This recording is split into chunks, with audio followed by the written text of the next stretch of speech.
ബഹിരാകാശ ഗവേഷണങ്ങൾ മാനവരാശിക്ക് വൻ നഷ്ടങ്ങളാണ് സംഭാവന ചെയ്യുന്നത്. കോടാനുകോടി രൂപ ചെലവാക്കി ബഹിരാകാശ പേടകങ്ങൾ നിർമ്മിച്ചു ഭൂമിയുടെ അന്തരീക്ഷത്തിന് പുറത്തെത്തി പഠനങ്ങൾ നടത്തുന്നു എന്ന പേരിൽ ആസ്വാദന പ്രകടനങ്ങളും അഭ്യാസ പ്രകടനങ്ങളുമാണ് ബഹിരാകാശ സഞ്ചാരികൾ നടത്തുന്നത്. ശതകോടീശ്വരന്മാർക്ക് ഭാവിയിൽ ബഹിരാകാശ മേഖല ടൂറിസം മേഖലയാക്കി മാറ്റാൻ വേണ്ടിയുള്ള പദ്ധതികളാണ് ആവിഷ്കരിക്കപ്പെടുന്നത്. ഭൂമിയിലെ ജീവിതം എങ്ങനെയാണ് മാനവരാശിക്ക് അത് ചിന്തിക്കുക. 600 കോടിയിലധികം ജനങ്ങൾ നിവസിക്കുന്ന ഭൂമിയിൽ 100 കോടിയിലധികം ജനങ്ങൾ പട്ടിണിയിലും ദാരിദ്ര്യത്തിലുമാണ്. ശാസ്ത്ര സാങ്കേതിക വിദ്യ ഇത്രയും വികസിപ്പിക്കുമ്പോഴും ഒരു കഷ്ണം ബ്രെഡിനു വേണ്ടി കൈനീട്ടുന്ന പിഞ്ചു കുഞ്ഞുങ്ങളാണ് നമ്മുടെ മുന്നിലുള്ളത്.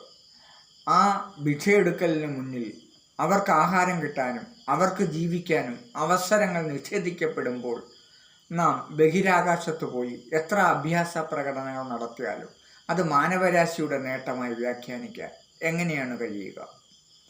മനുഷ്യരാശിക്ക് ഭൂമിയിലെ ജീവിതം എല്ലാവർക്കും ജീവിക്കാനുള്ള അവസരം കിട്ടുമ്പോൾ, സുഭിക്ഷമായി ജീവിക്കാനുള്ള അവസരം സൃഷ്ടിക്കപ്പെട്ടെങ്കിൽ മാത്രമേ നമ്മുടെ മുന്നേറ്റങ്ങൾക്കെല്ലാം എന്തെങ്കിലും വില കൽപ്പിക്കാൻ കഴിയൂ.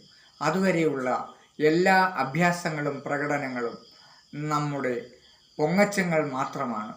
ബഹിരാകാശത്ത് പോയാൽ മനുഷ്യൻ ബഹിരാകാശത്ത് പോയി സുഭിക്ഷമായ ഭക്ഷണം കഴിച്ച് ശതകോടീശ്വരന്മാർ അവിടെ ജീവിതം ആസ്വദിച്ച് അന്തരീക്ഷ മലിനീകരണം നടത്തി ബഹിരാകാശത്തെ കൂടി മലിനമാക്കി ഭൂമിയിലേക്ക് തിരിച്ചെത്തും എന്നല്ലാതെ മറ്റ് യാതൊരു നേട്ടങ്ങളും ഇതിൻ്റെ പിന്നിലുള്ള. ഇത്തരം ശാസ്ത്ര നേട്ടങ്ങൾ ഗംഭീരമാണെന്ന് കൈയടിക്കുന്നവർ യാഥാർത്ഥ്യങ്ങളുടെ ലോകത്തല്ല ജീവിക്കുന്നത്, അവർ വിഡ്ഢികളുടെ ലോകത്താണ് ജീവിക്കുന്നത്. ഇത്തരം ശാസ്ത്ര നേട്ടങ്ങളെ നമുക്ക് അംഗീകരിക്കാൻ കഴിയില്ല.